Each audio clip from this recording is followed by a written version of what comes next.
Morning all of you. आज मेरे दिन की शुरुआत बहुत ही जल्दी हो गई। आज मैं जैसे ही उठी, थोड़ी सी पढ़ाई वढ़ाई करने के बाद मैंने नाश्ता बनाया और नाश्ते में मैंने चीला बनाया। जल्दी में थी, इसलिए सुबह मैं कुछ ऐसी चीज़ें बना लेती हूँ जो जल्दी हो जाए।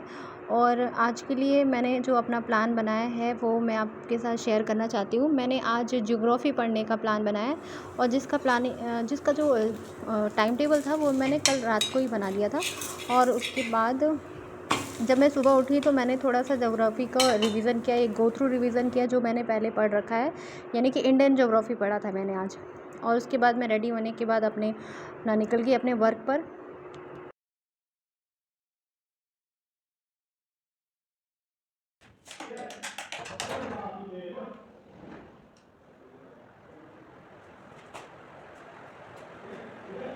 सारा दिन यूजुअली बहुत काम रहता है और आपको ये बता दूँ कि पढ़ाई के साथ अपना वर्क बैलेंस करना एक बहुत ही टफ़ काम है। जो लोग कर लेते हैं वो हेड्स ऑफ उनके लिए, क्योंकि ये चीज़ मैनेजमेंट नहीं हो पाता कि आप अपने काम पे भी 100% दे पाएँ और अपनी स्टडी पे भी 100% दे जाए। मुझे आज बज गया, पूरे 4 बज गए वापस आते-आते, यानी कि सुबह मैं 7 बजे का निकली हूँ और मैं आ रही हूँ कितने बजे? 4 बजे। अब आप बताइए कि कैसे टाइम मैनेज होगा?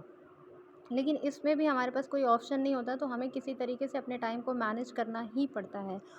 जो भी लोग काम के साथ-साथ पढ़ाई करते हैं उनके लिए एक बहुत ही टफ़ काम होता है, लेकिन मैनेज करते हैं। और ऐसे बहुत सारे लोग हैं जिन्होंने जॉब के साथ भी कॉम्पिटिटिव एग्ज़ाम की प्रिपरेशन की है, एग्ज़ाम क्रैक भी किया है, अच्छे मार्क्स से स्कोर किए हैं। कुछ ऐसे भी हैं जो जॉब के साथ पढ़ाई करते हुए वो टॉप भी करते हैं। तो फाइनली मैं वापस आ गई, काफ़ी लेट हो गया मुझे वापस आने में। लेकिन कोई नहीं, जिस टाइम से ही आपके पास जब भी वक्त निकल रहा है या जहाँ से आपके पास टाइम मिल रहा है, आप वहीं से स्टार्ट कर दीजिए अपना जो भी टाइम टेबल आपने बनाया। सपोज़ मैंने आज दिन का टाइम टेबल बनाया था और मैंने जो अपने टाइम टेबल बनाया था, मैंने ये इसके अकॉर्डिंग बनाया था कि मैं 3 बजे पढ़ने बैठ जाऊँगी। लेकिन जब मैं 4 बजे निकली ही वहाँ से, यानी कि मुझे आते-आते 4:30 हो गया, 4:30 हो गया, 5 बज गया। अब मैं इतने देर में मुझे खाना भी बनाना है, क्योंकि मैं मॉर्निंग में तो वैसे ही कुछ हल्का-फुल्का नाश्ता ही लेके जाती हूँ।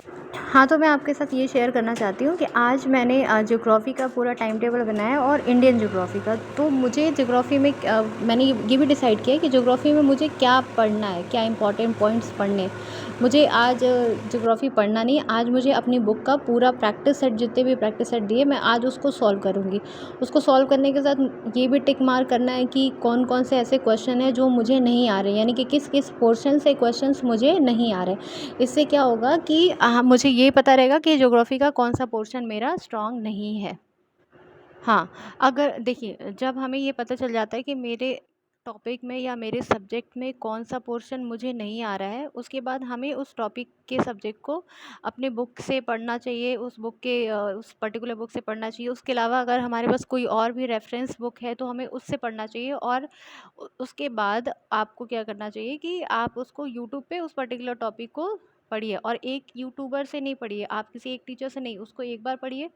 उसके बाद उसी कॉन्सेप्ट को आप किसी दूसरे टीचर से भी पढ़िए, क्योंकि उस इससे क्या होगा कि सपोज़ किसी टीचर ने आपको किसी एक पर्टिकुलर टॉपिक के बारे में बताया।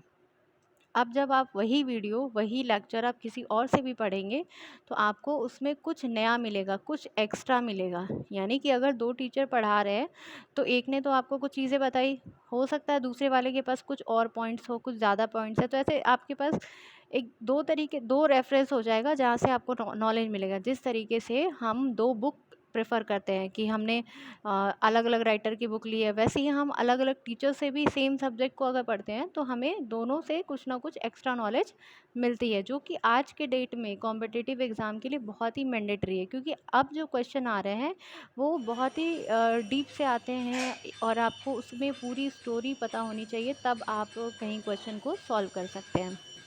अब ये वीडियो में जो आपको ये क्यूट सा बच्चा दिख रहा है, ये मेरा भतीजा है। इसकी तबीयत ख़राब थी, तो मैंने सोचा थोड़ा टाइम निकाल कर के एक बार इसको भी देख के आऊँ। लेकिन ये मुझे देखने के बाद इसकी तो ऐसा लग रहा है तबीयत ही ठीक हो गई। इसकी मैं जब भी वीडियो बनाती हूँ, ये या तो धीरे से उठ के चला जाएगा, या फिर ये क्या करता है, खुद ही आके मेरे मोबाइल के अंदर देखने लगता है। अब मैं इसकी वीडियो बनाना बड़ा ही टफ़ काम है। फिर मुझे अभी फाइनली मुझे क्या करना पड़ा, इसकी सेल्फ़ी लेनी पड़ी। अब ये जैसे ही कैमरा देखेगा, डांस करना स्टार्ट कर देता है।